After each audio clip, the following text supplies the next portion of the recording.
An exciting story of redemption, love, passion, and new beginnings. She was running from a past that still bled. He, from a crime he may never have committed. On a warm night, they slept together. Watch this story to the end. You'll be surprised by this story. If you like love stories, romance, subscribe to this channel. Leave your comment. We post videos like this every day. Continuing. The bus dropped Emily off on the dirt road, raising a cloud of dust that mingled with the smell of eucalyptus and the heavy silence of the countryside. She held her faded fabric suitcase in one hand and shielded her eyes with the other, watching the vehicle disappear around the bend as if it were taking with it the last connection to the world she knew, the world that had rejected her. At 22, Emily carried on her thin shoulders the weight of a strict upbringing, of sermons that echoed through the early hours, and of an imposed silence that suffocated any spark of curiosity about herself. Her mother, Sarah Parker, had decided that her daughter needed time away from the temptations of the city, away from the young men who were beginning to notice her almond-shaped eyes and the subtle curve of her waist. Away, especially, from the questions Emily had begun to ask about her body, about desire, about everything that religion condemned and that she felt pulsing inside her like a distant drum. The mansion appeared between the trees like an ancient mirage, built of stone and dark wood, with its tall windows partially covered by ivy that seemed to have a life of its own. The panes reflected the cloudy sky strangely, as if they guarded secrets behind each reflection. Emily walked along the path of irregular stones, feeling the weight of the silence that emanated from the place. It wasn't a dead silence, but a living one, full of untold stories and memories that floated like the mist that formed between the trees at the end of afternoons. Aunt Evelyn received her at the door with a dry nod of her head and few words. She was an 80-year-old woman, thin as a dry branch, with faded blue eyes that seemed to see through people. She had lost her husband decades ago, and since then had lived alone in that house that had once hosted parties and laughter, but now breathed only the echo of times past. "Your room is on the second floor," said Evelyn, already turning to return to the gloom of the hallway. "Dinner is at 7. I don't like noise after 9. Emily climbed the wooden staircase that groaned under her feet, carrying her suitcase and a knot in her throat she couldn't swallow. The room was simple, with an iron bed, an old dresser, and a window that overlooked the back of the property. It was when she looked out the window that she saw him for the first time. Nathan was kneeling in the dirt, his hands soiled with mud, transplanting seedlings with a delicacy that contrasted with his rustic appearance. He wore a white cotton shirt, stained with earth and sweat, and pants of thick fabric that had known better days. His hair, dark brown with grey strands at the temples, was slightly long and disheveled. There was something in the way he handled the plants, as if each gesture were a silent prayer, that made Emily remain motionless at the window, watching. He raised his face to wipe the sweat with the back of his hand, and for an instant, his eyes met hers through the glass. It was only a few seconds, but Emily felt something move inside her chest, a strange sensation she couldn't name. Nathan looked away first, returning to the earth as if nothing had happened, but Emily noticed that his hands hesitated for a moment before resuming work. That first night, she could barely eat the simple dinner that Aunt Evelyn served in silence.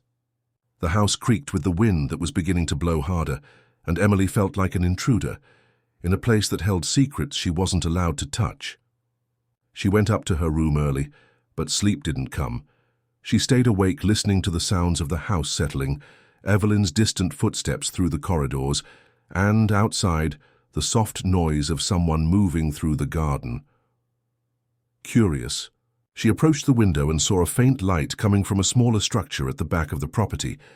It was a greenhouse, she realized, and Nathan's silhouette moved among the plants like a dedicated ghost.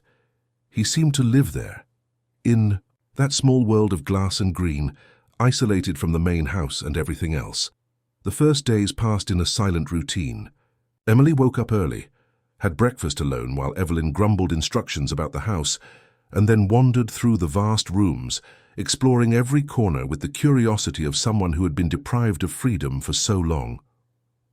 The house was a labyrinth of memories, with faded portraits hanging on the walls, furniture covered by white cloths and dusty books on the shelves. It was in the attic that she found the treasure. She climbed the narrow stairs one afternoon as the rain began to drum on the roof, looking for something she couldn't define. The attic smelled of mold and stopped time, full of old trunks, forgotten clothes, and objects that seemed to have lost their usefulness decades ago.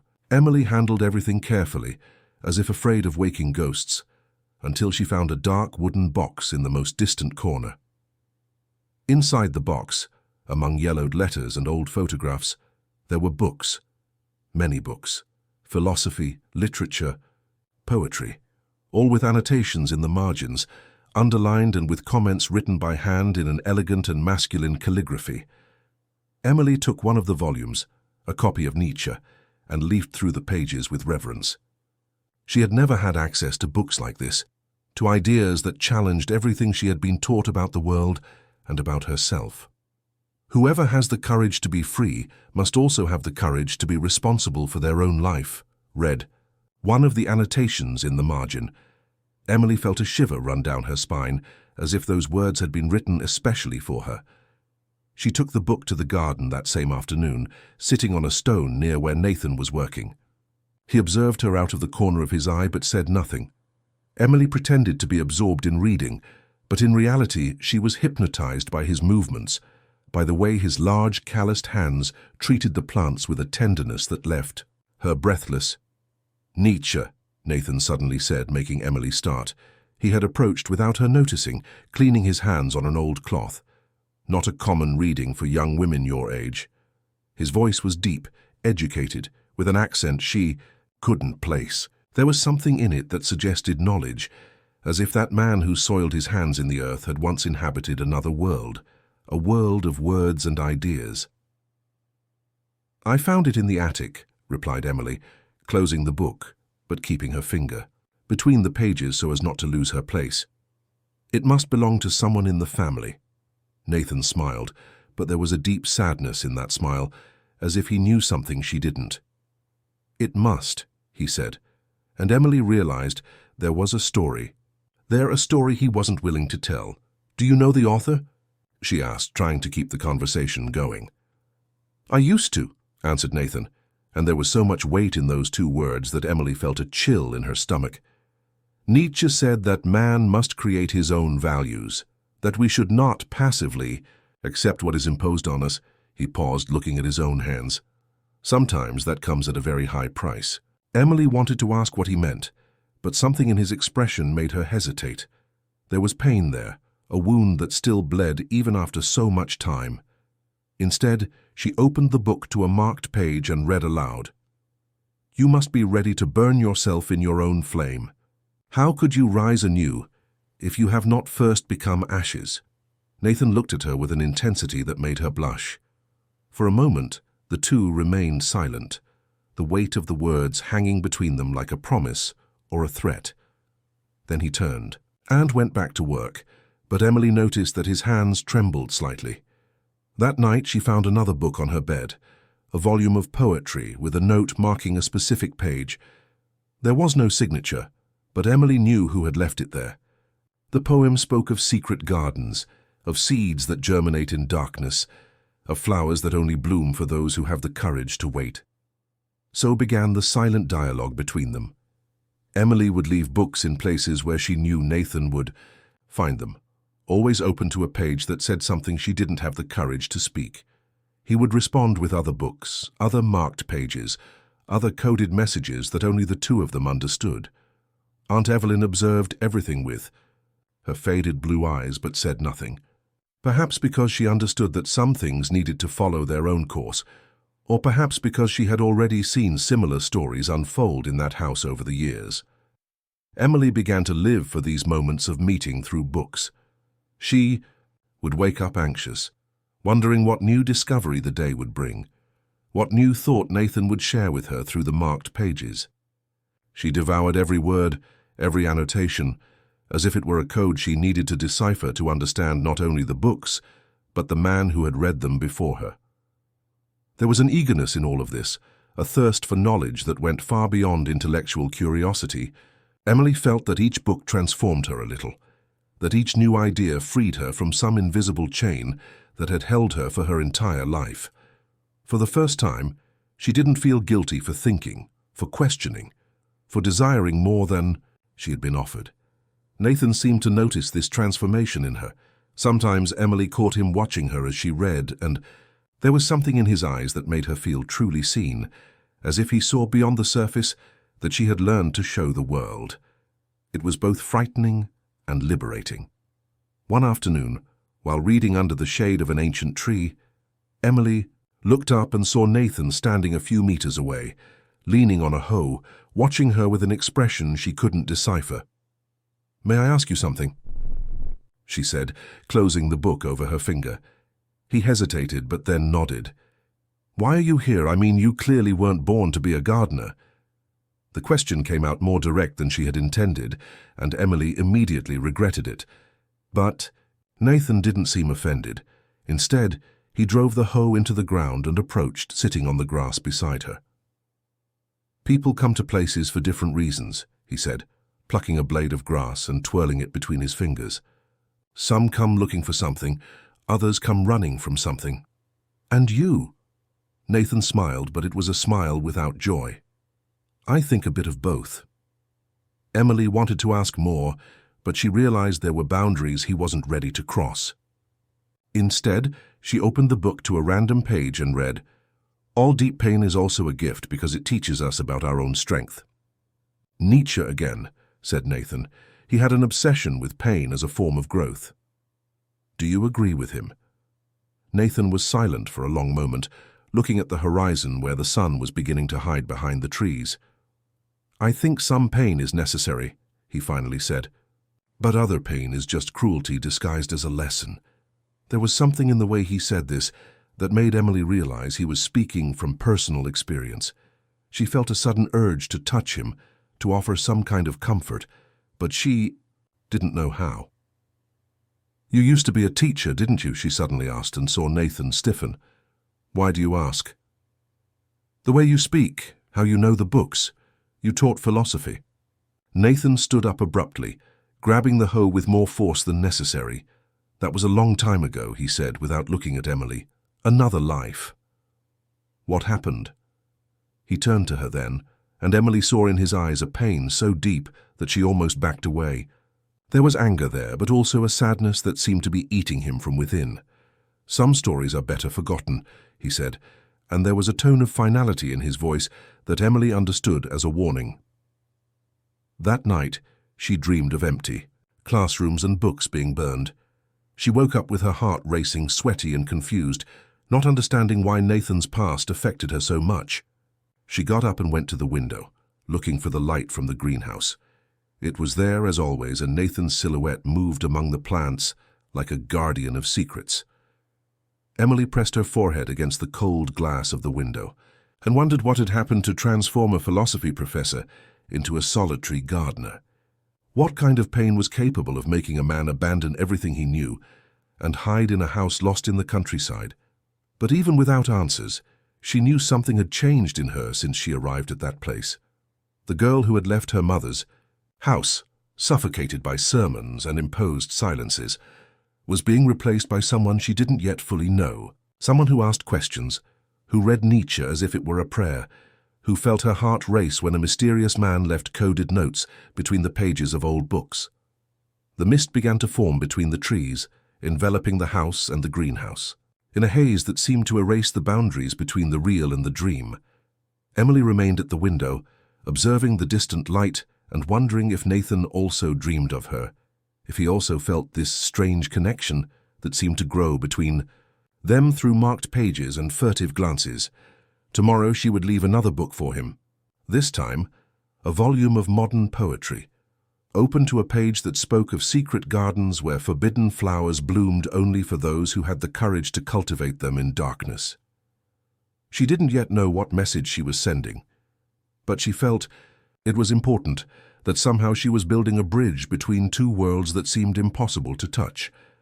Outside, the greenhouse light remained on until dawn, and Emily fell asleep imagining what kind of plants Nathan cared for with such affection during his solitary vigils. The following days brought a subtle but noticeable change in the atmosphere of the house. Emily woke up earlier, anxious to discover if Nathan had left a new book or note for her. The silent routine that had previously oppressed her now pulsed with a secret energy, as if each moment carried the possibility of a new revelation. Aunt. Evelyn began to observe her more closely, her faded blue eyes following Emily through the corridors with an expression that mixed curiosity and concern. During breakfast, the old woman finally broke the usual silence. "You're different," said Evelyn, stirring her coffee with mechanical movements. "More awake. Your mother won't like it." Emily felt cold blood running through her veins. "Different how?" "You're asking too many questions, reading too much, thinking too much." Evelyn raised her eyes, and Emily saw there an ancient wisdom, as if the old woman knew stories that repeated themselves over the years in that house. "I've seen this before. It never ends well." "What are you talking about?" Evelyn sighed, placing the cup back on the saucer with a dry noise. "Nathan isn't the first wounded man who appears here seeking refuge, and you aren't the first young woman who is enchanted by stories of broken men thinking she can save them." The words hit Emily like a punch to the stomach. "I'm not trying to save anyone." "No." Evelyn smiled, but there was no humor in the gesture. "Then why are you reading his books? Why are you leaving notes between the pages like a lovesick schoolgirl?" Emily felt her face burn with shame and anger. "Are you spying on us?" "Child, I've lived in this house for 60 years. I don't need to spy on anything. The walls speak. The stones keep memories, and the ghosts don't let me forget." Evelyn stood up, leaning on her cane. "Nathan carries a weight that could crush you, and you carry an innocence that could destroy him even more." "What weight? What happened to him?" But Evelyn was already leaving the kitchen, her steps echoing down the hall like a somber warning.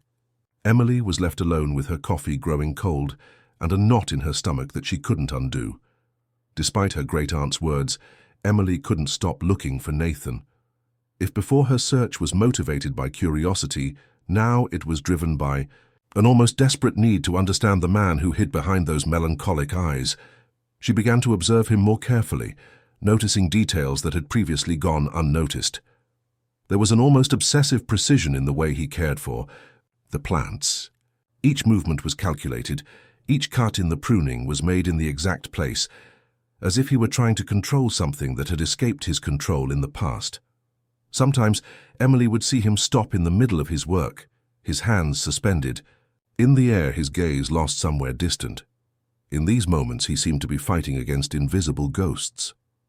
One afternoon, while Emily was reading under the ancient tree, a strong wind began to blow, making the leaves dance around her.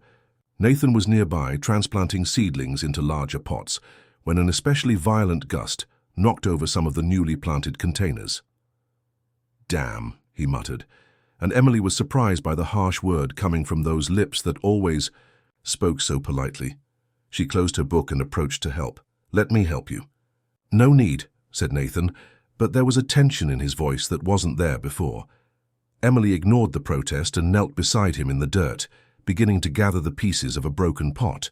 Their hands touched briefly when they both reached for the same piece of pottery, and Nathan pulled away as if he had been burned. "I said you don't need to," he repeated harder this time. "Why do you do that?" asked Emily, still kneeling in the dirt, looking at him with a determination that surprised her. "Why do you always pull away when someone tries to get close?" Nathan stopped gathering the pieces and looked at her, really looked at her, as if he were seeing her for the first time. "Because some people weren't made to be touched," he said, and there was so much pain in those words that Emily felt her eyes fill with tears. "That's nonsense," she said, her voice trembling but firm. "Everyone deserves to be touched. Everyone deserves to be loved." Nathan let out a bitter laugh. "You know nothing about the world, Emily. You know nothing about me." "Then tell me," she said, standing up and getting closer to him. "Tell me what happened. Tell me why a philosophy professor is hiding in a house lost in the countryside. taking care of plants, as if it were the only thing keeping him alive. Nathan's expression closed completely. He stood up, wiping his hands on his pants, and for the first time since Emily had met him, he seemed truly dangerous. "You want to know what happened?" he asked, his voice low and controlled. "I destroyed a life. I destroyed several lives. And now I'm here, trying not to destroy anything else, trying not to hurt anyone else." He took a step toward her, and Emily saw that his hands were trembling. "You're 22, Emily. You have no idea what a man like me can do to a girl like you." Emily felt her heart race, but not from fear. It was something deeper, more primitive. "I'm not a girl," she said, raising her chin. "And you're not a monster." "No?" Nathan laughed again, but there was no humor in the sound. "Ask my former student. Ask her family. Ask the university that fired me. Ask the entire town that expelled me as if I were a disease." The words came out like a confession ripped by force, and Emily saw the exact moment when Nathan realized what he had said. The color drained from his face, and he turned to leave. But Emily was faster. "Wait," she said, holding his arm. "Don't go away, not now." Nathan looked at her hand on his arm, and Emily saw that he was fighting against something much stronger than the desire to flee. There was desire there, hunger, a need so intense that it made the air between them seem electrified. "Let me go," he said, but his voice came out hoarse, almost like a plea. "No," said Emily, and she herself was surprised by her own courage. "I won't let go. I won't let you run away every time things get difficult." "You don't understand," said Nathan, and now he was pleading. I can't allow myself to feel this for you. I can't allow myself to want you the way I'm wanting." The words hung in the air between them like a dangerous confession. Emily felt the world spin slightly, as if everything had changed with that admission. She didn't release his arm, but her grip became softer, more like a caress than a prison. "And what if I want to?" she asked, her voice barely above a whisper. Nathan closed his eyes as if in pain. "You don't know what you're saying." "Yes, I do," said Emily, and this time she was sure. "I know exactly what I'm saying." They stayed like this for a moment. That seemed eternal. She touching his arm, he with his eyes closed as if praying or cursing. Then slowly, Nathan opened his eyes and looked at her with an intensity that made Emily feel as if she were being seen to her soul. "You have no idea what you're asking for," he said. "Then show me," she replied. Nathan pulled away abruptly, as if he had received a shock. "This can't happen, Emily. I can't let it happen." "Why?" "Because of what happened in the past. Because of your former student." The mention of the student made Nathan stiffen completely. "Don't talk about that," he said, his voice dangerously low. "Why not? If you did nothing wrong, why can't you talk about it?" "Because it doesn't matter whether I did or didn't," he shouted, losing control for the first time. "It doesn't matter that I never touched her, that I never did anything other than try to help her with her dissertation. It doesn't matter that," she lied, "that she made it all up because she was obsessed and I rejected her. What matters is that in the end, her word was worth more than mine, and my life was over." The silence that followed was deafening. Emily stood still, processing what she had just heard, trying to understand the magnitude of the injustice that had destroyed the life of the man in front of her. "She lied about you," Emily finally said, and it wasn't a question. Nathan ran his hands through his hair, looking exhausted. "She said I had seduced her, that I took advantage of my position as a professor to get involved with her.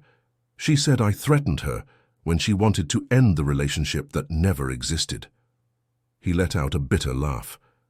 "And everyone believed it. Why wouldn't they? I was the older professor, she was the young and beautiful student. The story told itself." "But you had proof. You had—" "I had the truth," interrupted Nathan. "But the truth isn't worth much when you're a 40-year-old man being accused of harassing a 22-year-old student." He looked at Emily with an expression loaded with meaning. "The same age you are now." Emily felt a chill in her stomach as she understood the connection. "That's why you're afraid of me." "I'm not afraid of you," said Nathan. "I'm afraid of myself. I'm afraid that maybe they were right. Maybe I am exactly the kind of man they said I was." "That's ridiculous," said Emily, taking a step toward him. "You're not that man, I know you're not." "How can you know?" asked Nathan, and there was desperation in his voice. "How can you be sure of anything about me? You've known me for less than a month." "Because I feel it," said Emily, placing her hand over her heart. "I feel it in here. You're not capable of hurting anyone." Nathan looked at her for a long moment, and Emily saw that he wanted to believe her, wanted to cling to that blind faith she offered. But the fear was stronger. "I can't take that risk," he finally said. "I can't risk destroying you too." That night, Emily could barely sleep. Nathan's words echoed in her head, mixed with Aunt Evelyn's warnings and her own confused feelings. She knew she should be afraid, knew that any sensible person would run in the opposite direction. But there was something about Nathan that attracted her like a magnet, something that went beyond physical attraction or romantic mystery. She saw in him a broken man trying to rebuild himself, and recognized in that struggle something of herself. After all, wasn't she also a person trying to find herself after years of being suffocated by others' expectations? Around midnight, the wind began to blow harder, making the windows of the house creak. Emily got up to close them better when she noticed that heavy clouds were forming in the sky. A storm was approaching, and by the intensity of the wind, it would be strong. She went back to bed, but sleep didn't come. The wind howled around the house like a living creature, and Emily could hear branches hitting against the windows. Around 2 in the morning, the rain began, first as a fine drizzle, then as a deluge that hammered the roof with savage force. It was when the lightning began that Emily decided she wouldn't be able to sleep. She got up, put a robe over her nightgown, and went downstairs. The house was plunged into darkness, and the lightning that cut across the sky created dancing shadows on the walls. Emily walked to the kitchen, thinking of making some tea, when she saw a faint light coming from the direction of the greenhouse. Even in the storm, Nathan was there taking care of his plants. She observed for a moment through the foggy window, seeing his silhouette move among the plants like a dedicated guardian. Without thinking twice, Emily took an old umbrella from the kitchen cabinet and went out into the storm. The wind almost knocked her down, and the rain soaked her bare legs in seconds, but she continued walking toward the greenhouse, guided by the yellow light that cut through the darkness. The greenhouse door was ajar, and Emily could see Nathan clearly for the first time. He was shirtless, wearing only his thick fabric pants, and his bare torso glistened with sweat and raindrops that entered through the cracks in the glass structure. He moved among the plants with a grace that contrasted with his rustic appearance, adjusting supports, checking the moisture of the soil, whispering soft words to the most fragile seedlings. Emily stood at the entrance, hypnotized by the sight. There was something deeply intimate about that moment, as if she were spying on a sacred ritual. Nathan seemed different there, freer, more himself. The masks he wore during the day had fallen, leaving only the man in his purest form. It was, when he turned, that he saw her. "Emily." He seemed genuinely surprised and a little embarrassed to be shirtless. "What are you doing here?"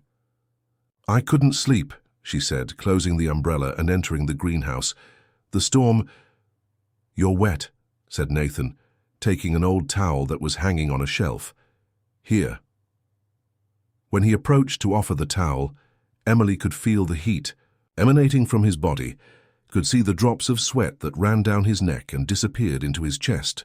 There was something primitive in the proximity between them, something that made the air in the greenhouse seem even hotter and more humid.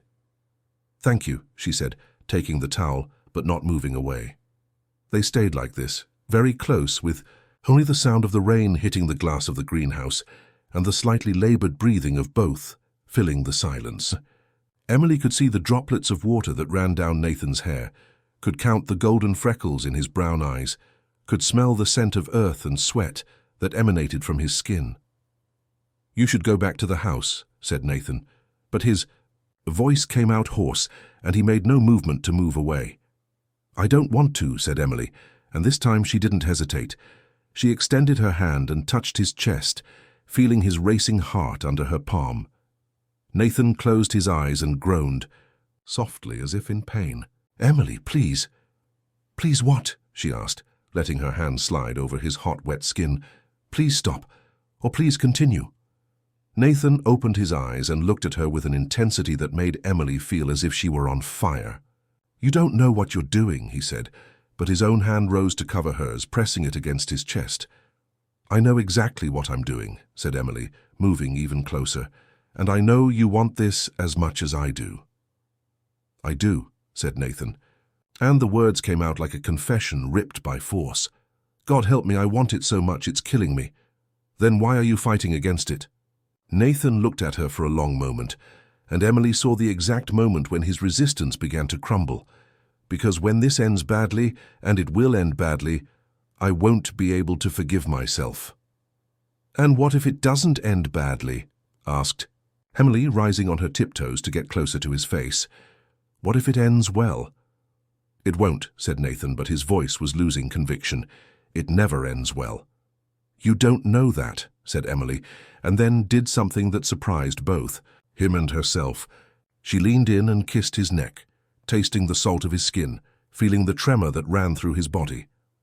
Nathan let out a groan that was half pleasure, half agony. His hands rose to hold her shoulders, and for a moment Emily thought he was going to push her away. But instead, he pulled her closer, his fingers digging into the wet fabric of her robe. "This is madness," he murmured against her hair. "Then let's be mad," said Emily, raising her face to look him in the eyes. "Just for tonight. Just for this moment." Nathan looked at her as if memorizing every detail of her face, as if he knew that this moment was all they would have. Then, slowly, he lowered his head and kissed her. The kiss was everything Emily had imagined and more. There was hunger in it, years of solitude and denial pouring into a single caress, but there was also tenderness, an almost reverent care that brought tears to her eyes. Nathan kissed her as if she were something precious and fragile, something he didn't want to break. When they finally separated, both were breathless. Emily could see that Nathan was fighting against himself, trying to find the strength to stop before it was too late. "We can't," he said, but his hands were still on, her shoulders still holding her, as if she were the only real thing in the world. "We can," said Emily, placing her hands on his face. "We can choose this. We can choose each other." Nathan closed his eyes and rested his forehead against hers. "You don't understand what you're asking." "Then teach me," said Emily. "Teach me what it means to choose someone even when the whole world is against you. Teach me what it means to love someone despite everything." The words hung in the hot, humid air of the greenhouse, laden with promises and dangers in equal measure. Outside, the storm continued to roar, but inside that small world of glass and green, Emily and Nathan were creating their own storm, one that would change everything forever. The next morning arrived with a different silence. Emily woke up with her body aching in a way she had never experienced before, as if every cell had been awakened during the night in the greenhouse. She remembered every moment, every touch, every whisper exchanged between the foggy glass panes while the storm raged outside. After the kiss, Nathan had tried to maintain control, but Emily saw the exact moment when his resistance completely crumbled. He held her as if she were both salvation and damnation at the same time, his large, calloused hands exploring her skin with a reverence that made her feel like a goddess being worshipped. They didn't go all the way. Nathan stopped before that, trembling against her, murmuring apologies and broken promises, while covering her with his own body to protect her from the rain that was beginning to enter through the cracks in the greenhouse. But what happened was enough to change everything between them, to create an intimacy that made it impossible to pretend they were just casual acquaintances. Emily got up and went to the window, looking for Nathan in the garden. He was there, as always, but there was something different in his movements. He seemed more tense, more alert, like an animal sensing approaching danger. When he raised his eyes and saw her in the window, there wasn't the shy smile of always. Instead, he quickly averted his gaze, returning to work with an intensity that bordered on desperation. Emily went down for breakfast with a heavy heart. Aunt Evelyn was already in the kitchen, stirring a pot of oatmeal with mechanical movements.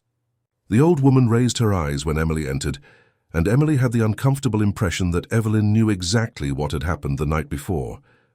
"Sleep well?" asked Evelyn, but there was an irony in the question that made Emily feel exposed.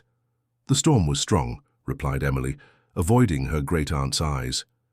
"Indeed it was," agreed Evelyn, placing a bowl of oatmeal in front of Emily. "I saw lights in the greenhouse until very late. Nathan must have stayed up all night taking care of the more fragile plants." Emily swallowed hard, feeling the blood rise to her face. "I imagine so." Evelyn sat down across from her, her wrinkled hands closed on the table. "Emily, I'm going to tell you a story. Aunt Evelyn, 15 years ago, a young woman appeared here, about your age, running from an arranged marriage. She was beautiful, intelligent, full of dreams." Evelyn paused. "Nathan wasn't a gardener then. He was a visiting professor at the university. In the neighboring town, he came here on weekends to give private lessons to her." Emily felt her heart accelerate. What happened? She fell in love with him, completely, desperately, and for a time it seemed he felt the same. Evelyn sighed. "But Nathan has always been a man tormented by his own ghosts. When things started to get serious, he ran away. He left the young woman here, heartbroken, and never came back." "But he's here now," said Emily, confused. "Yes, he is. Because 3 years later, the young woman killed herself. She threw herself from the cliff at the end of the property on a stormy night, exactly like last night." Evelyn's eyes filled with tears. "Nathan found out about her death and came back. He said he came to take care of the garden, but I knew he came to take care of his guilt." Emily felt the world spin around her. "The young woman, was she the student? The one who accused him?" Evelyn shook her head. "No, dear, this was before. The university student was later, years later. Nathan seems to attract tragedies, or perhaps he seeks them out." She extended her hand and touched Emily's. "That's why I'm telling you this, because I see the same look in your eyes that I saw in hers." Emily withdrew her hand abruptly. "This is different." "Is it?" Evelyn raised an eyebrow. "You're 22 years old. You're running from a life you didn't choose, and you've fallen in love with an older man who carries dark secrets. How exactly is this different?" Emily stood up from the table, trembling with anger and fear. "Because I'm not her, and Nathan isn't the man he was 15 years ago." "People don't change that much, dear, especially men like Nathan who carry destruction wherever they go." "You're lying," said Emily, but her voice came out less convincing than she intended. "Go ask him," said Evelyn calmly. "Ask about Isabella. Ask about what happened on that cliff, and then decide if you still want to follow this path." Emily left the kitchen like a storm, slamming the door with enough force to make the glass in the entire house shake. She needed to find Nathan, needed to hear the truth from him, not the manipulated version that Evelyn had told to frighten her. She found him in the most distant part of the garden, where wildflowers grew uncontrolled among the trees. He was kneeling next to a flower bed, but Emily could see by the tension in his shoulders that he wasn't really working. "Nathan," she called, and he turned slowly, as if he had been waiting for this moment. "Emily." He stood up, wiping his hands on his pants. "About last night." "Who is Isabella?" asked Emily directly, seeing Nathan turn pale instantly. He was silent for a long moment, and Emily saw the internal struggle reflected in his eyes. "Evelyn told you." "She told me a version. Now I want to hear yours." Nathan ran his hands through his hair, suddenly looking much older. "Isabella she was special, intelligent, passionate, full of life. She arrived here at 19, fleeing from a marriage her parents had arranged with a violent man. And you fell in love with her." "I tried not to fall in love," said Nathan, and there was a raw pain in his voice. "She was very young, very vulnerable. I knew it was wrong, but—" He paused, looking at his own hands. "She had a way of seeing the world that reminded me why I had become a teacher, why I believed in the beauty of ideas, in the possibility of change." Emily felt a pang of jealousy that surprised her in its intensity. "You were together?" "For 2 years," admitted Nathan. 2 years in which I pretended we could have a future, that I wasn't destroying her life by being with her. What happened? Nathan turned, looking toward the dense trees. I got scared. I started to realize that she was changing, becoming too dependent on me, on us. She talked about marriage, about leaving here together, about starting a new life. And I realized that I was doing exactly what I had sworn I would never do. I was controlling someone's life, even without intention. So you ran away. I broke up with her and left, yes. I said terrible things, tried to make her hate me so it would be easier for her to move on. Nathan closed his eyes. 3 years later, Evelyn wrote to me saying that Isabella had killed herself, that she never got over the end of our relationship. Emily felt tears burn her eyes. And you blame yourself for that?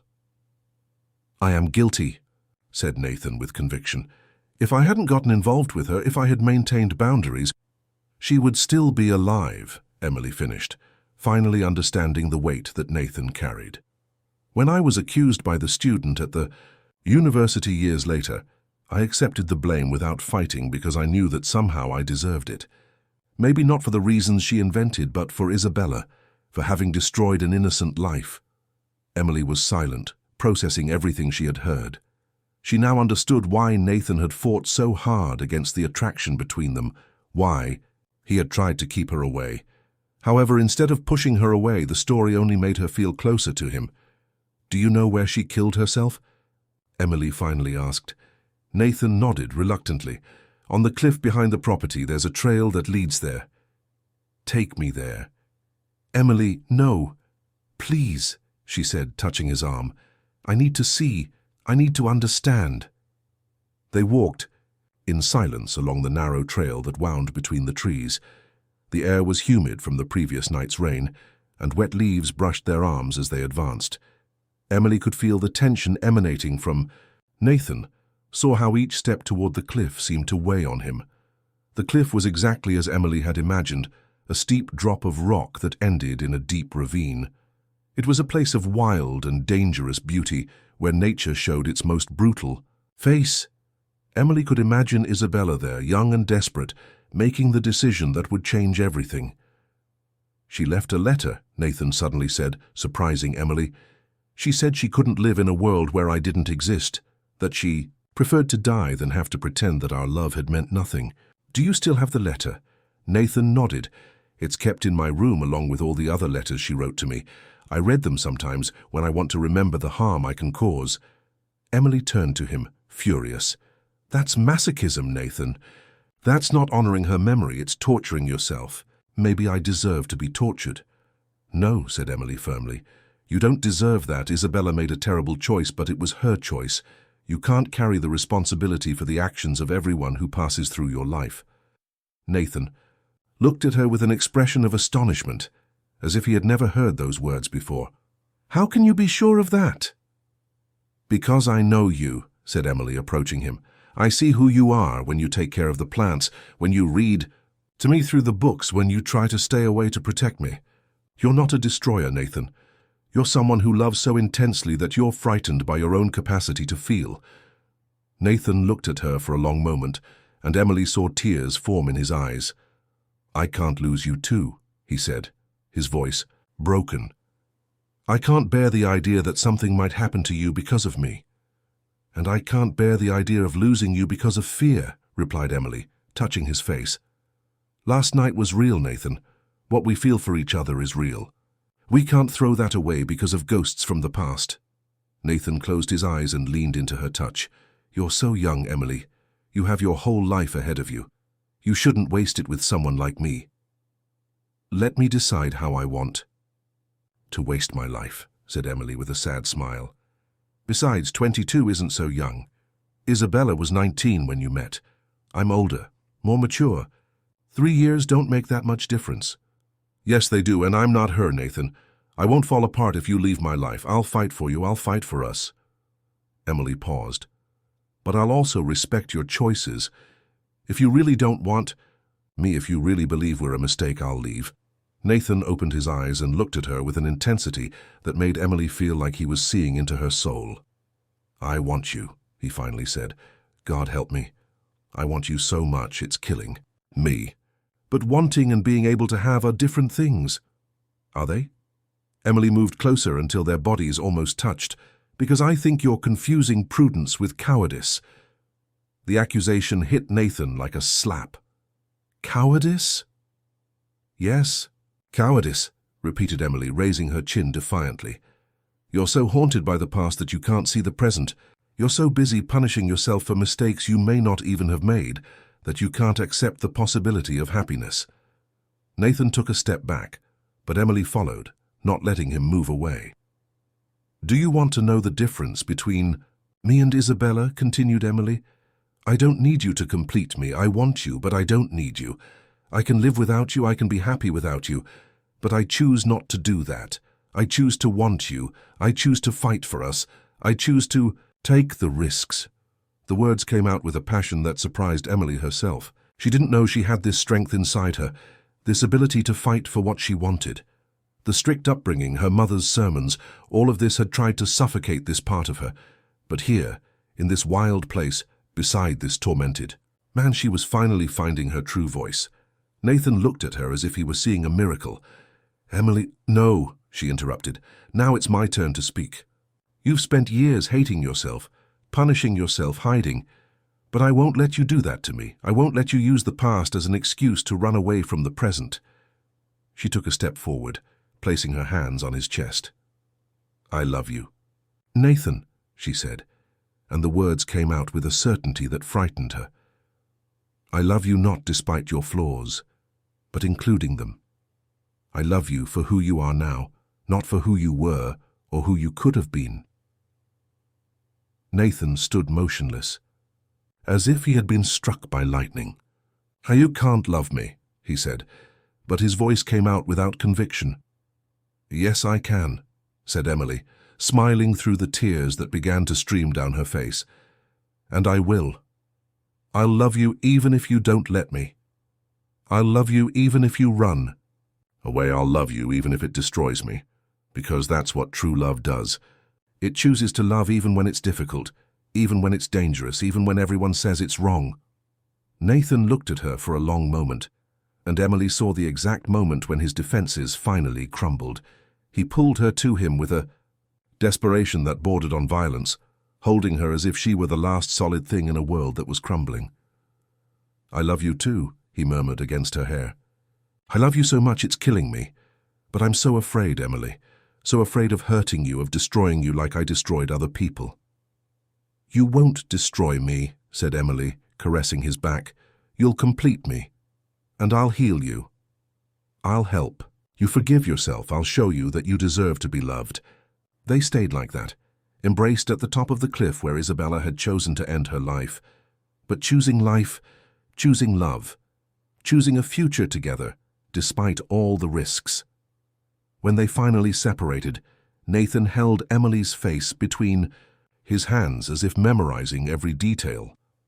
"If we do this," he said, "if we really try to be together, there can't be secrets between us.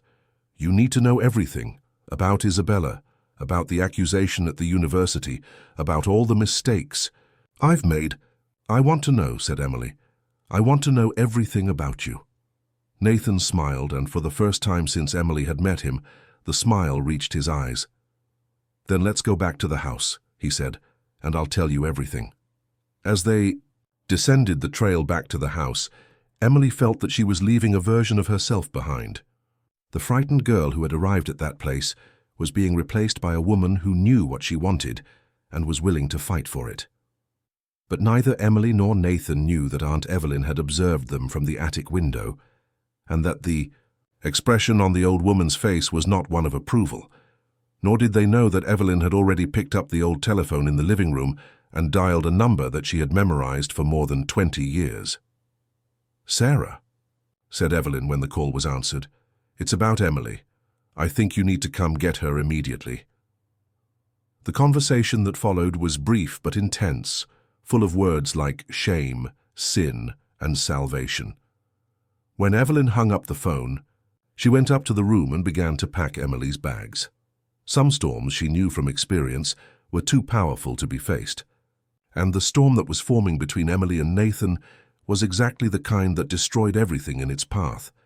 But Emily and Nathan, lost in each other, lost in the promise of a love they could finally confess without fear, had no idea that the real world was about to invade their little paradise and test them in ways they couldn't imagine. 3 days passed in a bubble of happiness that Emily had never experienced before. After the conversation on the cliff, something had fundamentally changed between her and Nathan. The invisible barriers he had built began to crumble, revealing a man of a tenderness and passion that left Emily breathless. Nathan kept his promise of no secrets. During the long afternoons in the greenhouse, while he cared for the plants and she read beside him, he told her everything about the lonely childhood, son of parents who saw education as an unnecessary luxury, about how he discovered books in a public library and fell in love with the power of ideas, about the years of struggle to get a scholarship, then the master's degree, the doctorate, finally the position as a professor that he believed was his destiny.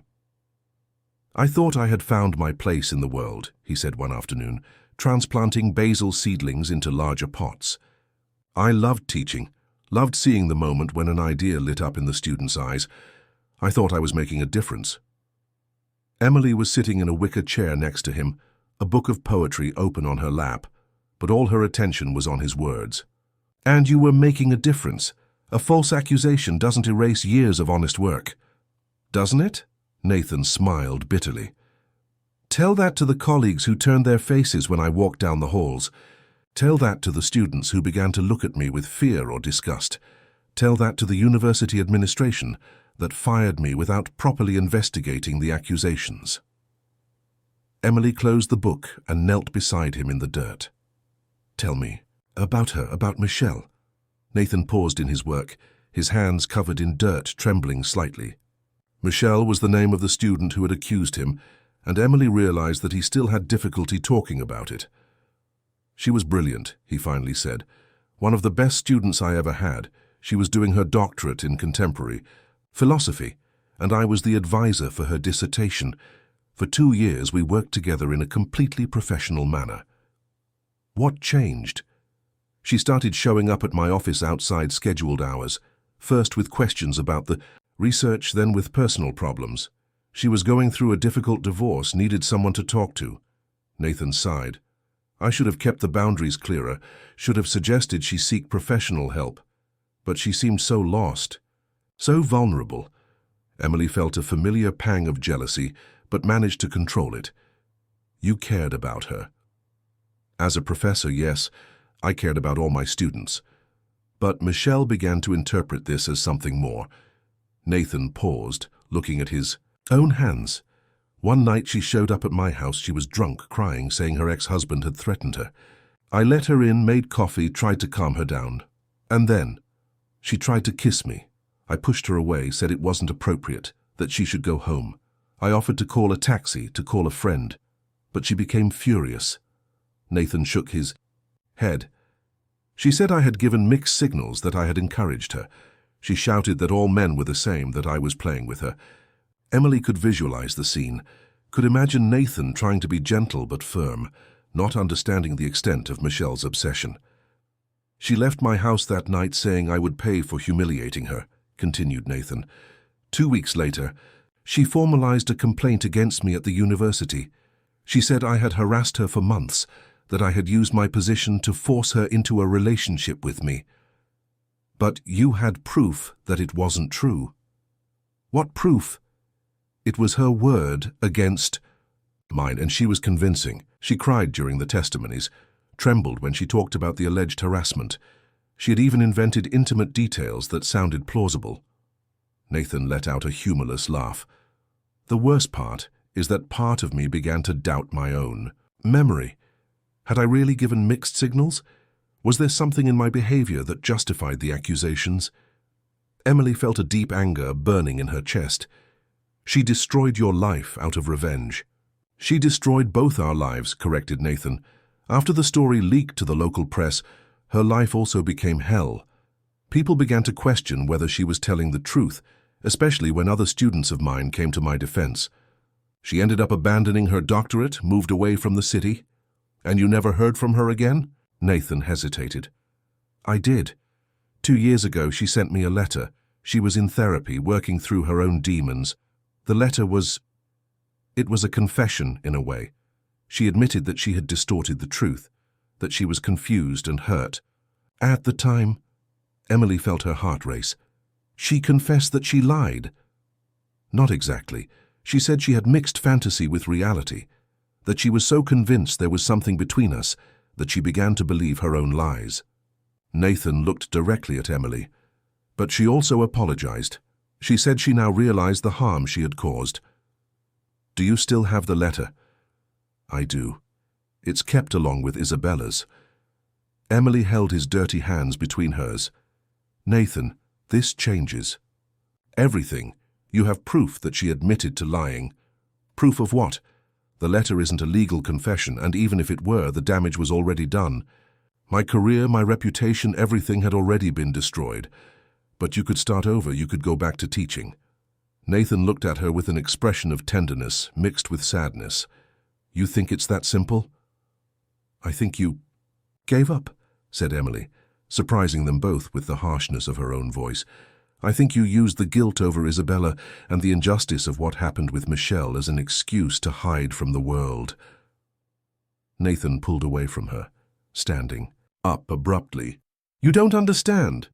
No, I understand perfectly, said Emily, also standing up. You're a coward, Nathan. A talented and intelligent coward, but still a coward. The accusation hung in the air between them, like a bomb about to explode. Emily saw the pain and anger fighting in his eyes, and for a moment thought he might leave and never come back. Instead, he took 2 quick steps toward her and kissed her with an intensity that left her dizzy. It was a kiss full of anger and passion, of frustration and desire, of everything he couldn't express in words. When they separated, both were breathless. You drive me crazy, said Nathan, his voice hoarse, completely crazy. Well, said Emily, smiling through tears she hadn't realized were falling. Someone needs to do that. You were becoming too well-behaved. Nathan laughed, really laughed, and the sound was like music to Emily's ears. What am I going to do with you? Love me, said Emily simply. Love me and let me love you back. It was that night that they finally gave themselves completely to each other. Emily went to the greenhouse after Aunt Evelyn fell asleep, finding Nathan taking care of a group of rare orchids that needed constant attention. He looked up when she entered, and Emily saw that he had been waiting for her. Are you sure? He asked when she approached and began to unbutton her own blouse.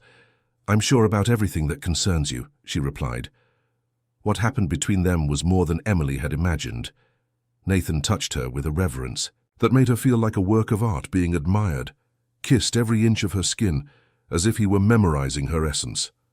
When they finally united, it was with a passion that transcended the physical, as if their souls were meeting after a lifetime of separation. Afterward, lying among the sheets that Nathan had brought to the greenhouse, Emily traced with her fingers the scars that marked his chest, one from childhood, when he fell from a tree, another from an appendectomy. You're beautiful, she said, and saw Nathan smile in the dark.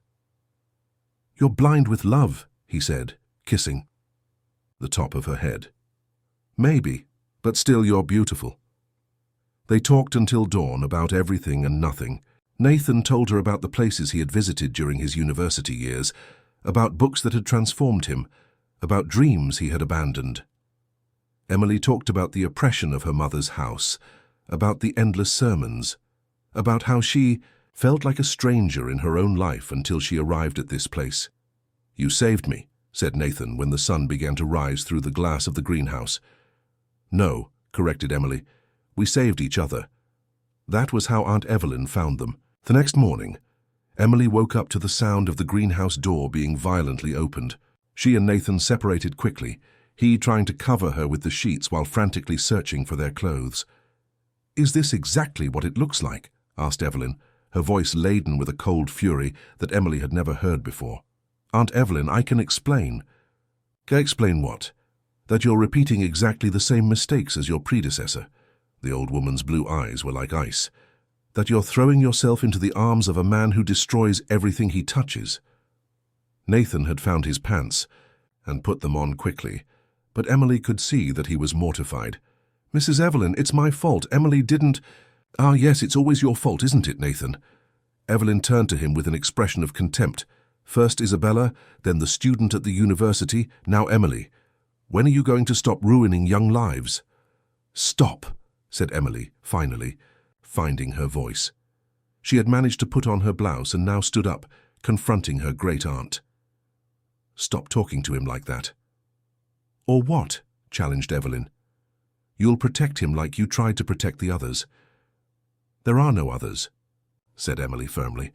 "There's only me, and I chose to be here, chose to be with him. No one forced me, no one manipulated me." Evelyn let out a humorless laugh. "You think you're different from the others, don't you? You think you're special, that you'll manage to—" "Save him? I don't need to save him," said Emily, "and he doesn't need to save me. We chose each other." "Romantic nonsense," spat Evelyn. "You're 22 years old, girl. You know nothing about the world, about men like him." "I know enough to recognize love when I feel it," replied Emily. It was then that they heard the sound of a car arriving on the dirt road. Evelyn smiled, but there was no joy in that smile. "Ah, good. Your mother has arrived." Emily felt the blood freeze in her veins. "My mother?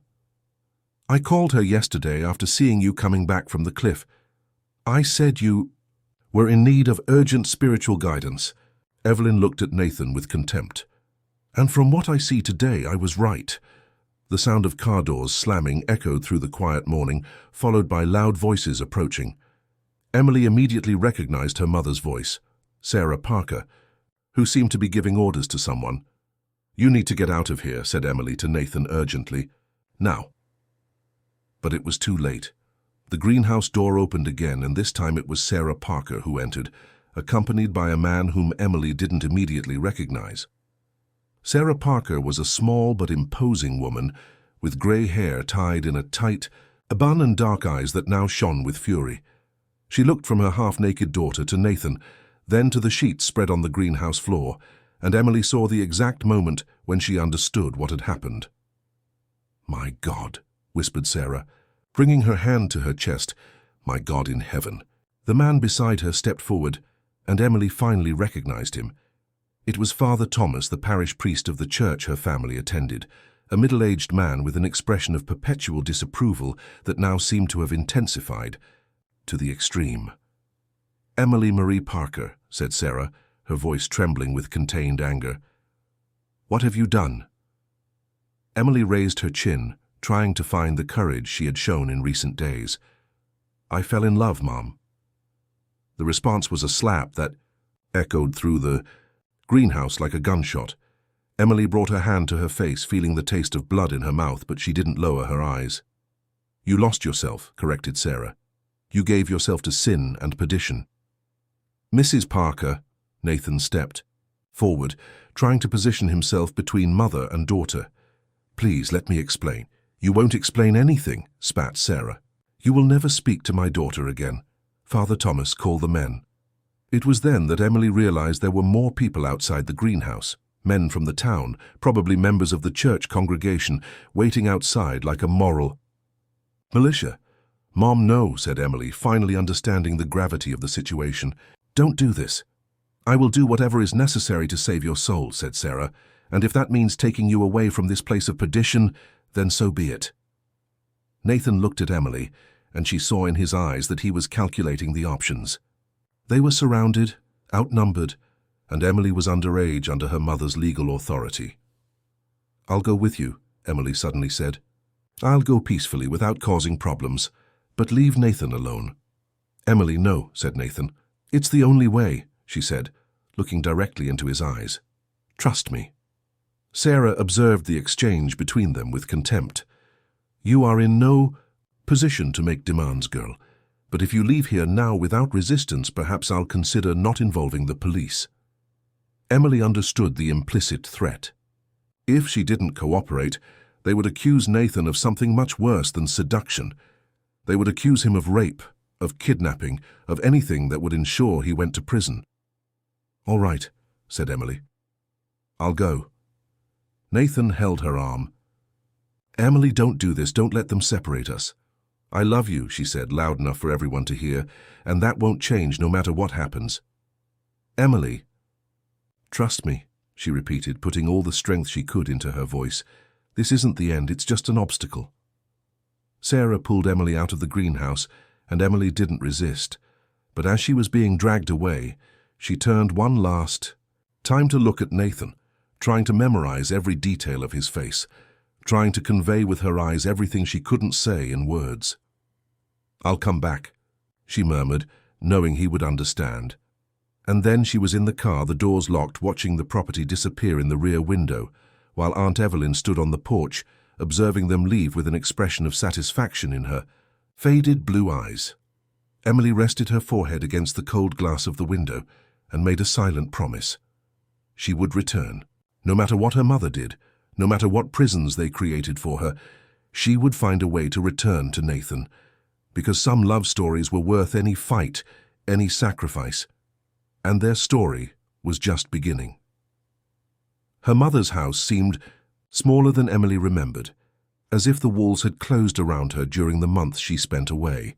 The same faded floral wallpaper, the same heavy curtains that blocked natural light, the same crucifixes in every room watching every movement with accusing eyes. But now, after having experienced freedom, after having known love, that place seemed like a prison. Sarah Parker wasted no time. The moment they arrived, Emily was taken directly to her old room, where she found the windows locked with new locks and the keys confiscated. The door to the room had also been modified, now locking from the outside. Her mother had clearly prepared to keep her confined. "You will stay here until I am sure that the influence of that man has completely left you," said Sarah, standing in the doorway with her arms crossed. "Father Thomas will come every day for spiritual guidance. We will expel this sinful obsession from your soul." "It's not an obsession, Mum," said Emily, sitting on the edge of the bed that was once hers. "It's love." "Love?" Sarah let out a bitter laugh. "You call it love to give yourself to a man who is not your husband? You call it love to dishonor your family, your education, your faith? I call it love to find someone who sees me as I am, who accepts me as I am, who makes me want to be a better person," replied Emily calmly, even though inside she was falling apart. Sarah shook her head as if Emily were a stubborn child. "You've been bewitched. Men like him know exactly how to manipulate innocent girls, but don't worry.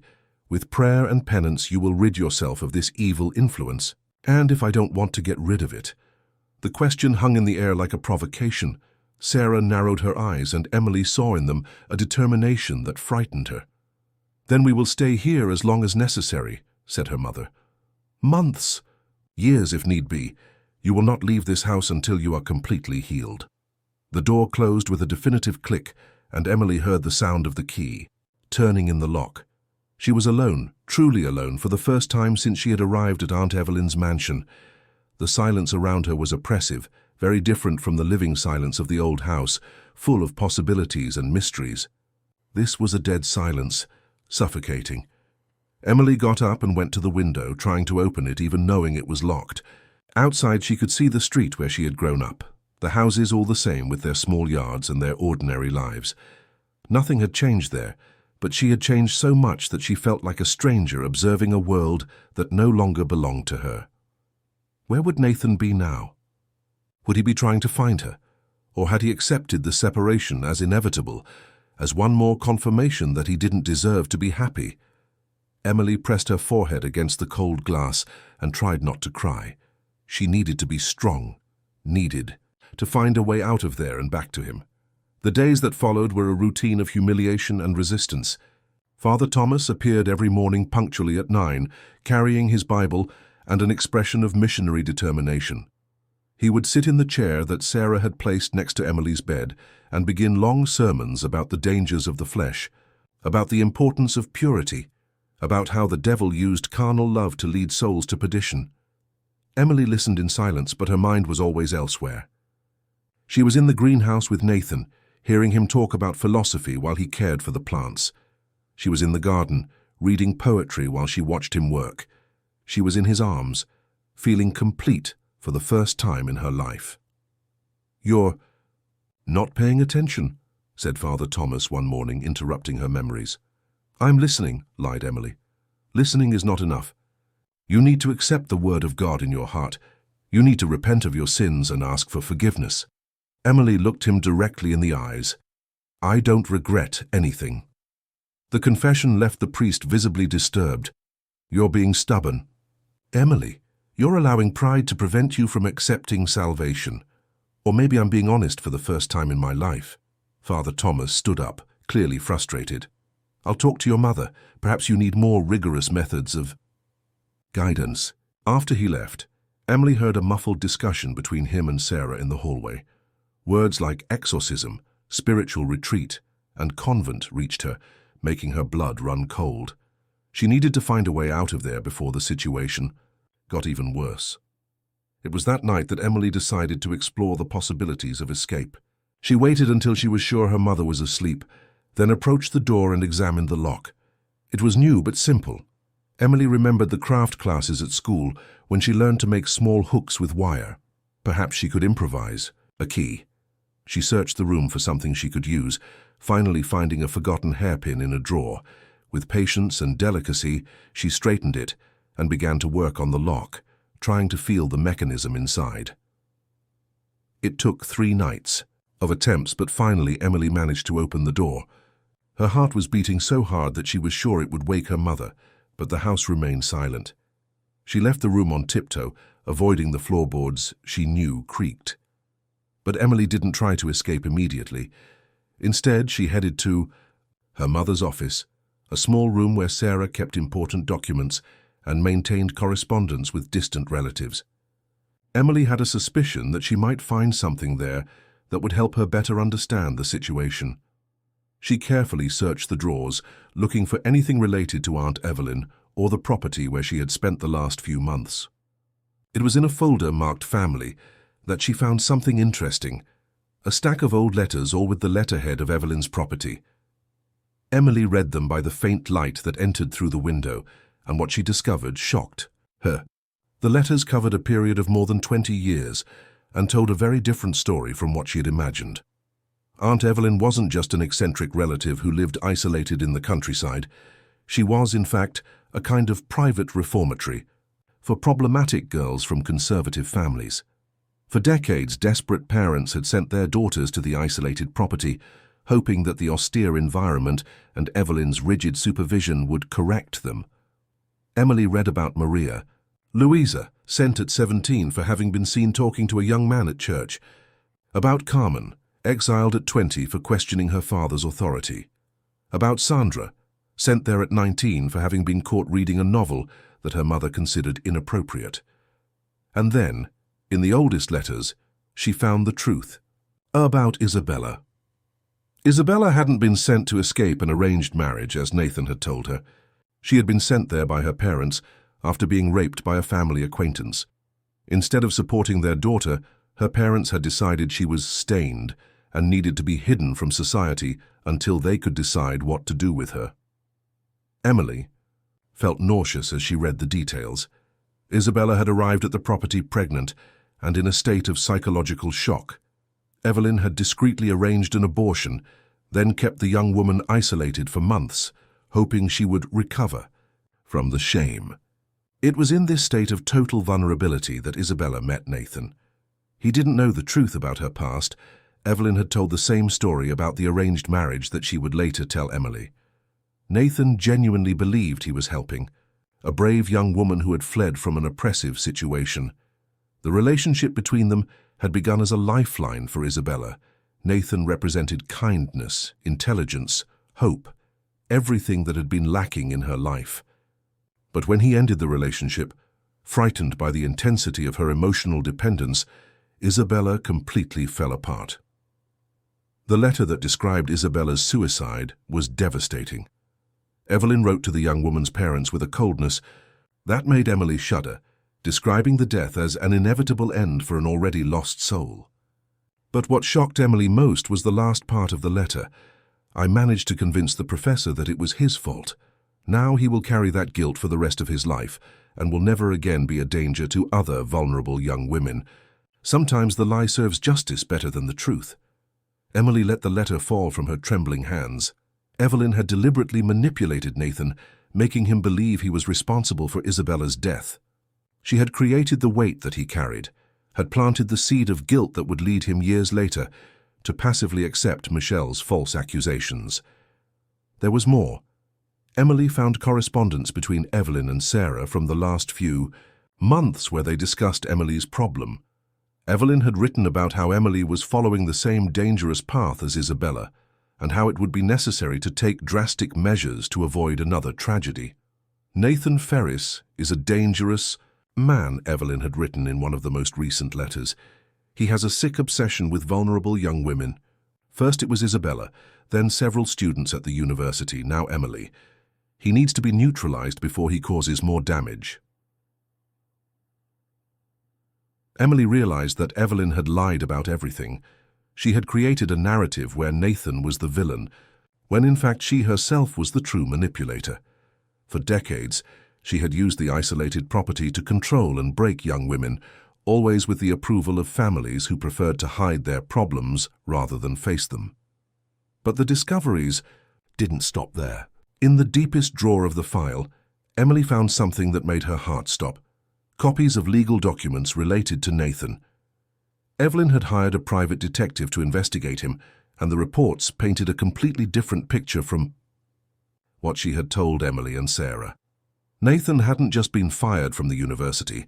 He had been exonerated after an internal investigation concluded that Michelle's accusations were unfounded. Several colleagues and other students had testified in his favor, and evidence showed that Michelle had lied about several important details of the alleged assault. More importantly, Emily found a copy of the letter that Michelle had sent to Nathan 2 years earlier. The letter wasn't just an apology, it was a complete confession. Michelle admitted to having invented the accusations out of revenge and expressed deep regret for what she had done to his life. "I was going through a very difficult time in my life," wrote Michelle. "My marriage was ending. I was failing in my doctorate, and you were the only person who seemed to care about me. When you rejected my advances, I felt humiliated and furious. The accusations began as a way to punish you, but then they got out of my control.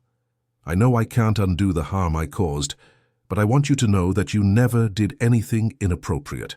To me, you were always a respectful and dedicated professor, and I destroyed your life out of pure malice."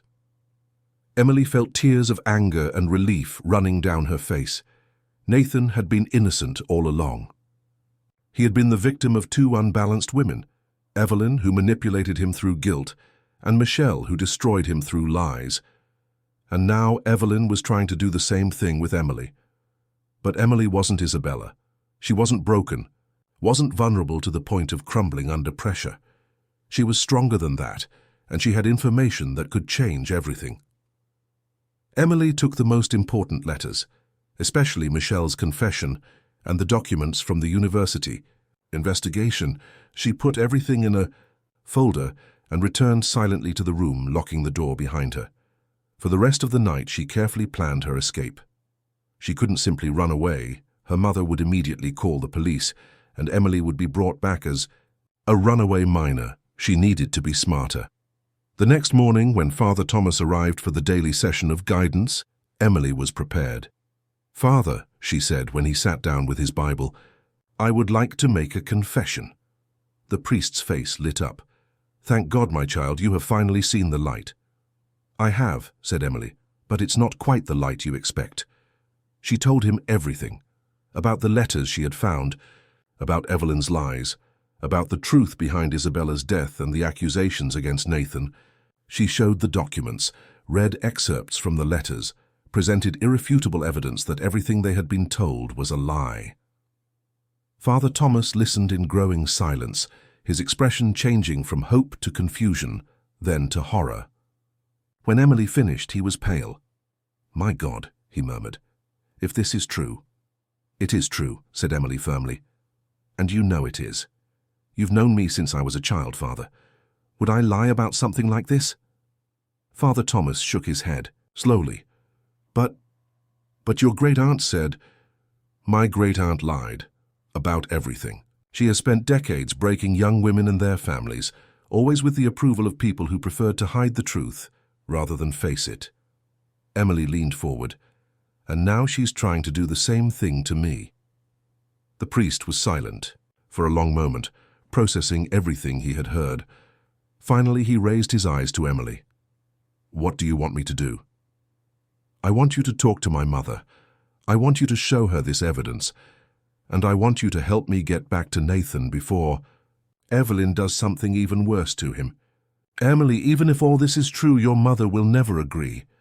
"Then we'll have to convince her," said Emily with determination, "because I'm not going to stay here as a prisoner because of the lies of a cruel woman, and I'm not going to let Nathan suffer more for crimes he never committed." Father Thomas looked at the document spread out on the bed, then at Emily's determined face. "You really love him, don't you?" "I do," said Emily without hesitation. "And he loves me. And that love isn't a sin, Father. It's a blessing. It's the most pure and true thing that has ever happened in my life." The priest sighed deeply. "I'll talk to your mother. But Emily, even if we manage to convince her that Mr. Ferris is innocent, she may still not accept your relationship." "Then we'll have to fight for it," said Emily. "But at least it will be a fair fight based on truth, not on lies." That afternoon, Emily heard loud voices coming from the living room. Father Thomas had arrived with other important members of the congregation, and they were all discussing intensely with Sarah. Emily pressed her ear against the door, trying to catch fragments of the conversation.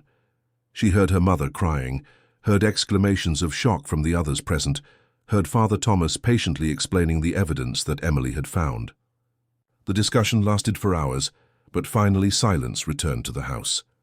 When the door to Emily's room opened, Sarah was in the doorway, her eyes red from crying. She held the letters in her hand, and her expression was of someone who had their world turned upside down. "Is it true?" she asked, her voice broken. "All of this is true?" "Yes, Mom," said Emily gently. "All of it." Sarah entered the room and sat heavily on the bed beside her daughter. "I did something terrible, didn't I? I separated you from an innocent man because of lies." Emily took her mother's hand between hers. "You did what you thought was right. With the information you had. The fault isn't yours, Mom. The fault is with the one who lied to you." "But I should have trusted you," said Sarah, beginning to cry again. "I should have listened to you. I should have seen that you were happy." "You can still trust me," said Emily. "You can still support me." Sarah looked into her daughter's eyes, and Emily saw the exact moment when her mother made a decision that would change everything. "Then let's go," said Sarah, standing up. "Let's go get this man and bring you back home, to your true home." Temel felt her heart explode with joy and relief. Finally, after days of imprisonment and manipulation, she was free. And more importantly, she was going back to Nathan, armed with the truth that could free him from the ghosts that had haunted him for so long. But first, they had a stop to make. It was time to confront Aunt Evelyn and end decades of lies and manipulation. It was time to put an end to the tyranny of the woman who had destroyed so many lives in the name of a distorted morality. The journey back would be long, but Emily didn't care. Each mile took her closer to Nathan, closer to the truth, closer to the love that would be worth any fight. The journey back to Aunt Evelyn's property was made in tense silence. Emily was in the front seat next to her mother, who drove with a determination she had never seen before. In the back seat, Father Thomas reviewed the documents that Emily had discovered, shaking his head from time to time as if he still couldn't believe the extent of the lies that had been told. The familiar landscape began to appear through the windows, the dirt roads, the eucalyptus trees, the mist that always hovered over that region like a veil of mystery. But this time Emily didn't feel the melancholic weight of the place. This time she felt hope. "How do you want to do this?" asked Sarah when they were a few miles from the property. "We'll confront her with the truth," said Emily. "All of us. She needs to know that her lies have been discovered and that we won't allow her to destroy lives anymore. And if she denies everything... Emily held the folder with the documents tighter. She can deny all she wants. The evidence speaks for itself. When they arrived at the property, Emily felt her heart race. The house was exactly as she remembered, imposing and full of secrets, with its tall windows partially covered by ivy. But now she knew what those secrets were, and the place no longer intimidated her. The car stopped in front of the house, and Emily saw Aunt Evelyn appear on the porch. The old woman seemed smaller than Emily remembered, more fragile, as if the weight of her own crimes was finally taking its toll. "Emily?" Evelyn slowly descended the steps, leaning on her cane. "What are you doing here? Sarah, I thought you had agreed." "We agreed on many things based on lies," interrupted Sarah, getting out of the car with a hard expression. "Now we've come for the truth." Evelyn looked from Sarah to Emily, then to Father Thomas, who emerged from the back seat with the folder of documents. Emily saw the exact moment when the old woman realized that the game had changed. "I don't know what you're talking about," said Evelyn, but her voice came out less firm than usual. "We know everything, Aunt Evelyn," said Emily, climbing the steps to the porch. "About Isabella, about the other girls, about Nathan, about all the lies you've told for decades." Evelyn's face paled. "You know nothing. You're just a confused girl who let herself be deceived by a dangerous man." "Nathan isn't dangerous," said Emily firmly. "You are." Father Thomas approached, opening the folder of documents. "Mrs. Evelyn, we have evidence, letters, reports, confessions. We know what really happened to Isabella. We know about the university investigation that exonerated Nathan.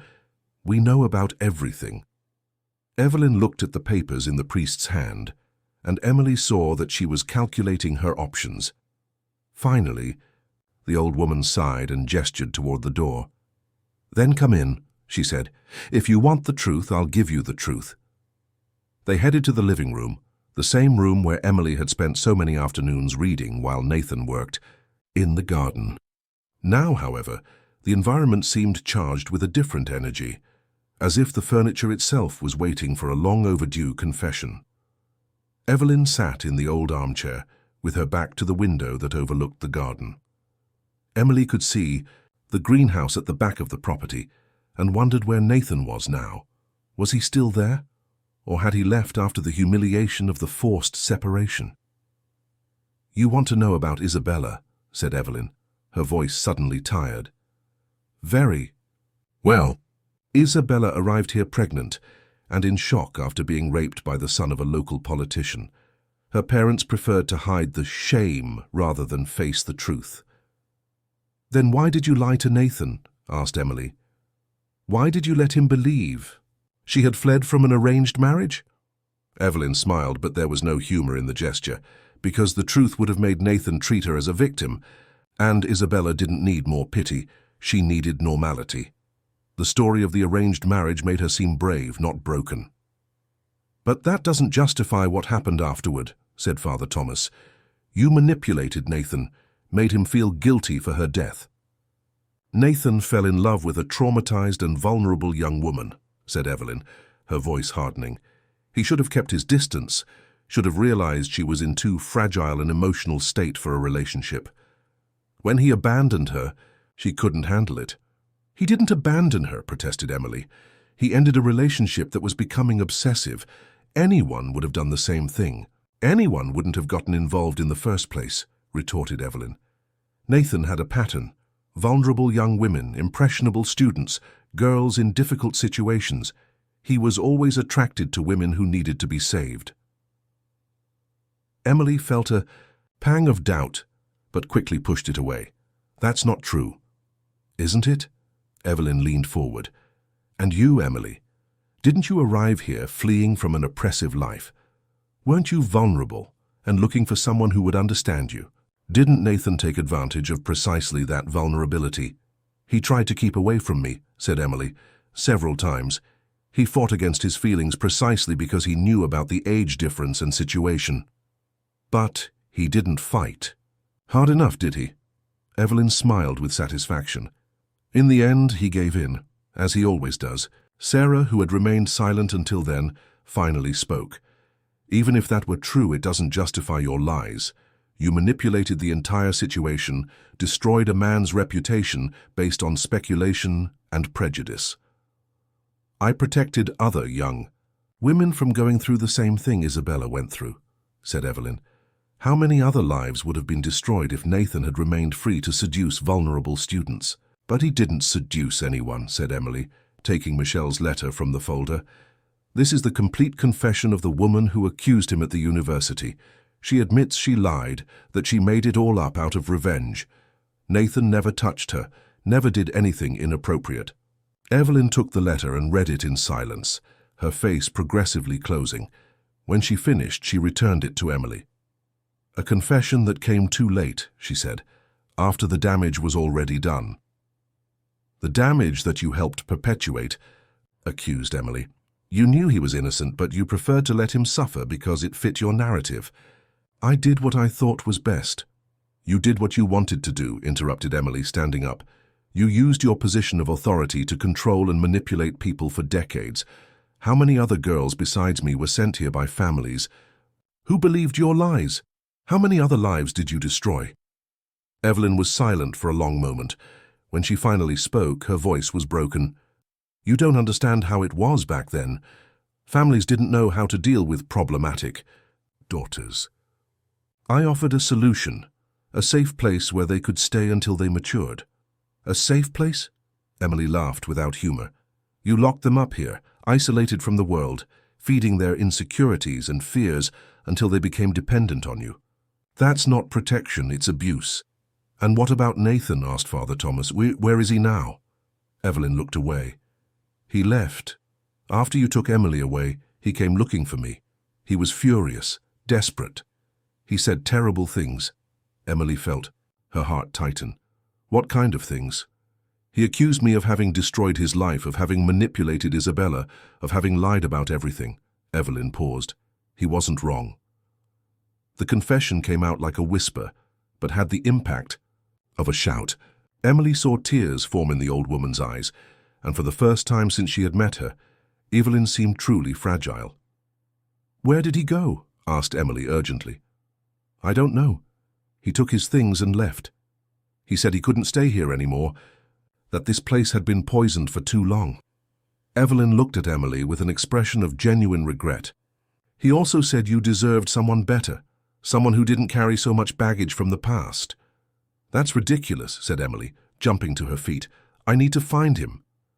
Emily, wait, said Sarah. Where are you going? I don't know, but I'll find him. Emily turned to Evelyn. You've done enough harm. You won't separate us again. It was then that they heard the sound of a car approaching on the dirt road.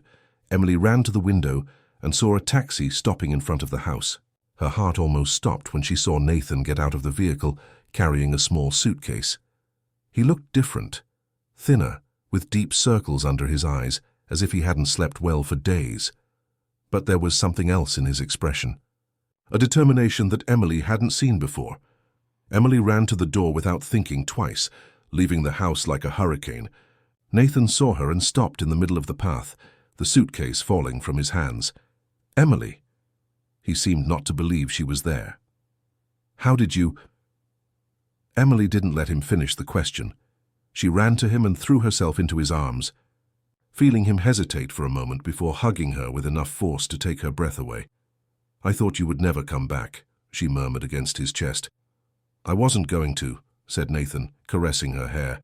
I was leaving forever when I received this. He pulled away slightly and took a crumpled envelope from his pocket. Emily immediately recognized the handwriting. It was her mother's. Your mother wrote to me, explained Nathan. She told me about what you discovered, about the evidence you found. She asked me to come back, said she had been deceived and that they wanted to apologize to me. Emily looked over her shoulder and saw Sarah standing on the porch, watching them with an expression of approval and relief. She's right, said Emily, turning back to Nathan. We were all deceived, but now we know the truth. Nathan looked at her for a long moment, as if trying to process everything that had happened. Emily, even knowing the truth, It doesn't change the fact that I'm 15 years older than you. It doesn't change the fact that you have your whole life ahead of you and—" Emily silenced him by placing her fingers on his lips. "And it doesn't change the fact that I love you. It doesn't change the fact that you love me. It doesn't change the fact that we're happy together. But your family, and society, and nothing," said Emily firmly. "My mother supports me. Father Thomas supports me. And as for society, well, we'll have to face it together." Nathan looked into her eyes, and Emily saw the exact moment when he made a decision that would change both their lives forever. "I love you," he said, and the words came out like a prayer. "I love you so much that I was willing to give you up for your own good. But if you're sure—" "I'm sure about everything that concerns you," said Emily, echoing the words she had said in the greenhouse weeks before. Nathan kissed her then, there, in the middle of the dirt road, in front of the house that had been the scene of so many dramas and lies. But this time the kiss tasted of freedom, of truth, of a future finally possible. When they separated, Emily saw that everyone else had come out of the house and was watching. Sarah with a shy smile, Father Thomas with approval, and even Evelyn, leaning on her cane with an expression of resignation. "So," said Nathan, holding Emily's hands between his, "what do we do now?" "Now we live," said Emily simply. "We live our life, we build our future, and we don't let anyone else decide for us." Nathan smiled, and this time the smile completely reached his eyes. "And what about all this here, the property, Evelyn, the past?"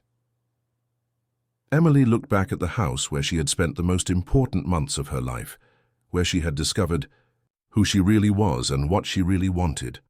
"The past stays in the past," she said. "Aunt Evelyn will have to deal with the consequences of her own actions. But we move forward." They walked back to where the others were waiting. Sarah approached Nathan, hesitant. "Mr. Ferris," she said, I owe you an apology. I believed in lies and almost destroyed my daughter's happiness because of it." Nathan shook his head. "You did what any mother would do to protect her daughter. There's nothing to forgive." "Yes, there is," insisted Sarah. "And I would like to get to know you better, really this time. Emily loves you, and that's enough." "For me?" Nathan looked from Sarah to Emily, and she saw tears form in his eyes. "Thank you," he said simply. Father Thomas approached then, extending his hand to Nathan. "Mr. Ferris, in the name of the church and the community, I would also like to apologize. We were quick to judge without knowing all the facts." Nathan shook the priest's hand. "Father Thomas, you always acted in good faith. There's nothing to forgive." Finally, all eyes turned to Evelyn, who had remained silent during all the reconciliations. The old woman approached slowly, leaning heavily on her cane. "Nathan," she said, her voice weak, I cannot undo what I did. I cannot give back the years you lost. I cannot resurrect Isabella. I cannot erase the pain I caused." Nathan looked at her for a long moment. Emily held her breath, wondering how he would react. "No, you can't," Nathan finally said. "But you can choose to do differently from now on. You can choose to stop manipulating people, stop destroying lives in the name of a distorted morality." Evelyn nodded slowly. "The property will be donated to a charity. There will be no more problematic girls being sent here. This story ends now." "And you?" asked Emily. "What will you do?" Evelyn smiled sadly. "I will try to find peace with what I did. Maybe it's too late for redemption, but it's not too late to stop causing harm." They stayed there for a few more hours, talking, clarifying details, making plans. Nathan showed Emily Michelle's letter, which he had kept all these years as proof of his innocence. Emily showed him all the documents she had found, all the evidence that proved he had been the victim of a conspiracy of lies. "You could sue," said Emily. "You could demand reparations, officially clear your name." Nathan shook his head. "What for?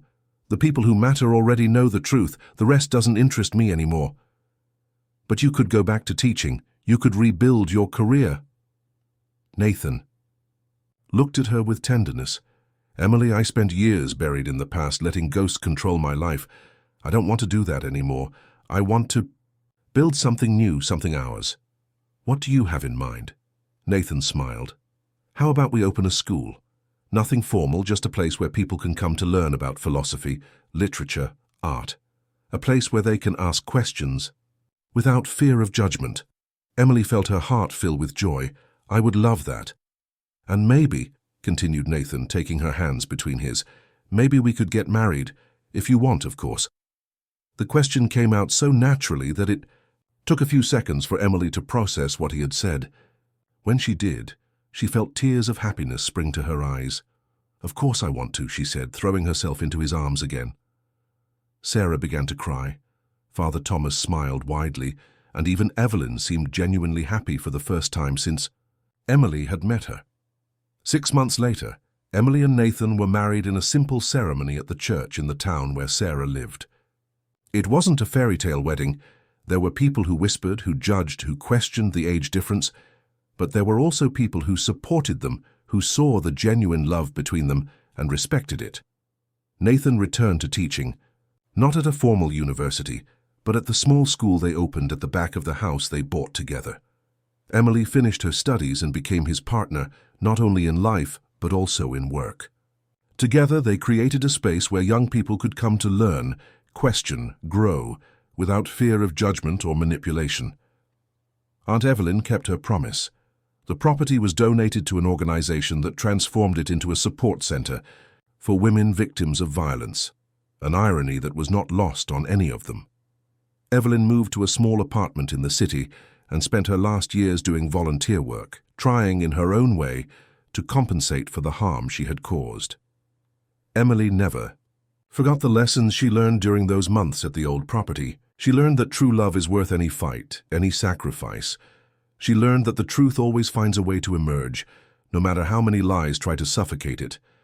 And she learned that sometimes the most broken people are the ones who most need love, not judgment. On quiet nights when she was in Nathan's arms, Emily sometimes thought of Isabella, of the young woman who didn't have the strength or the support necessary to overcome her traumas. Emily knew she had been lucky. She had found love, family, and support when she needed it most. Not all stories had happy endings, but hers did. And in the afternoons when Nathan worked in the small garden behind their house, caring for the plants with the same tenderness that had once won Emily's heart, she sometimes found notes between the pages of the books he left scattered around the house. Notes with quotations from poetry, with thoughts about life, with declarations of love written in the elegant handwriting that she had learned to recognize and love. Some traditions, the best traditions, deserved to be kept. And when Emily discovered she was pregnant, 2 years after the wedding, she told Nathan in the only way she knew how, leaving a book of poems about motherhood open to a marked page on the kitchen table with a small baby shoe as a bookmark. Nathan found the book that afternoon when he returned from school. Emily heard his shout of joy from the other side of the house, and a few seconds later, he was running to find her, his eyes shining with tears of happiness. "Is it true?" he asked, his voice trembling with emotion.